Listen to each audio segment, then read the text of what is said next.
গ্রহগত কারণে মানুষের চারিত্রিক বৈশিষ্ট্য তৈরি হয়।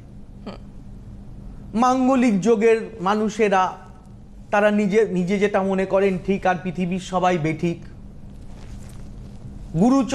গুরুচণ্ডাল যোগের মানুষেরা তারা পিতা মাতা এদের সঙ্গে বিতর্ক লেগে যায়। তো বিষয় হচ্ছে, অনেক ক্ষেত্রে আমি দেখেছি যে মানুষ যখন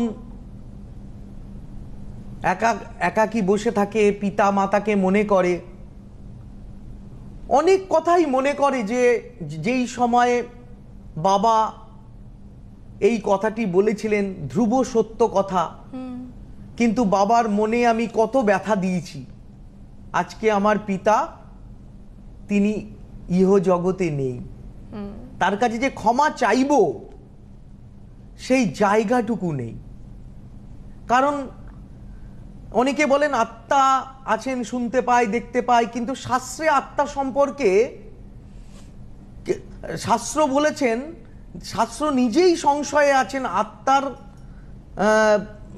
খাওয়া দাওয়া নিয়ে, আত্মার বাসস্থান নিয়ে। শাস্ত্র নিজেই সংশয়ে আছে।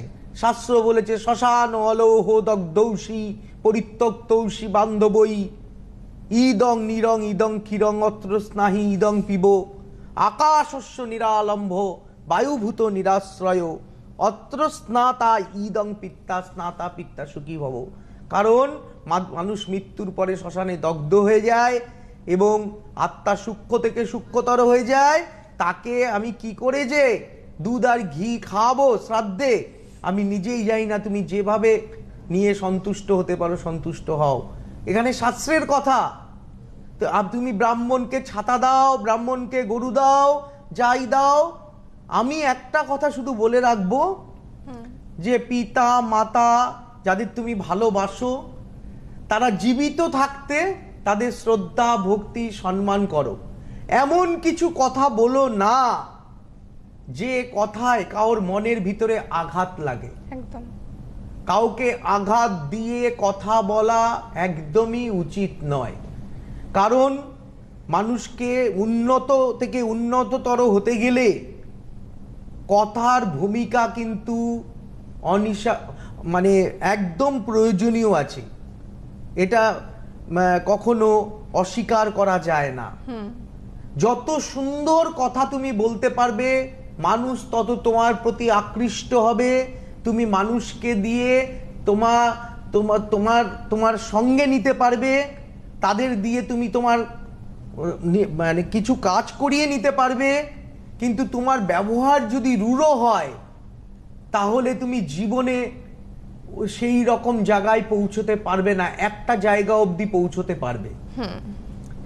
সব সময় কথা বলতে গেলে ভাবতে হবে যে আমি যে কথাটি বলছি সেই কথাটি যিনি শুনছেন তার মনের মধ্যে কি রকম অভিব্যক্তি হতে পারে, তিনি কি ভাবতে পারেন। তো তিনি যদি রূঢ় ভাষায় কথা বলেন, আমি যে তাকে রূঢ় ভাষায় কথা বলবো সেটাও চিন্তা করে নিতে হবে। ঠাকুর শ্রী রামকৃষ্ণদেব একটা কথা বলেছেন যে ওই কথামৃতে, যে অনেক সময় তো ফোঁস করতে হয়, না হলে সবাই দুর্বল মনে করে। একদম কখনো কখনো করতে হয়, কিন্তু তা বলে সেটা যেন অভ্যাসে পরিণত না হয়ে যায়। সকলকে সম্মান করা, গুরুজনকে সম্মান করা, এগুলো কিন্তু একটা মানুষের চরিত্র তৈরি হয়। এই চরিত্র তৈরি করতে গেলে বাবা মাকে ছোটবেলা থেকে গ্রহ দোষ খণ্ডন করাতে হবে। অনেকে বলেন না, জ্যোতিষ আমাকে কি করবে, আমি যেটা করব সেটাই হবে। আরে তুমি যেটা করবে তোমাকে দিয়েই জ্যোতিষ পরিবর্তন করাবে।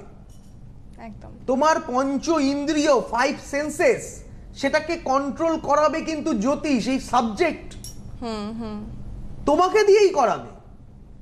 তুমি সুচিন্তা করতে বাধ্য হবে।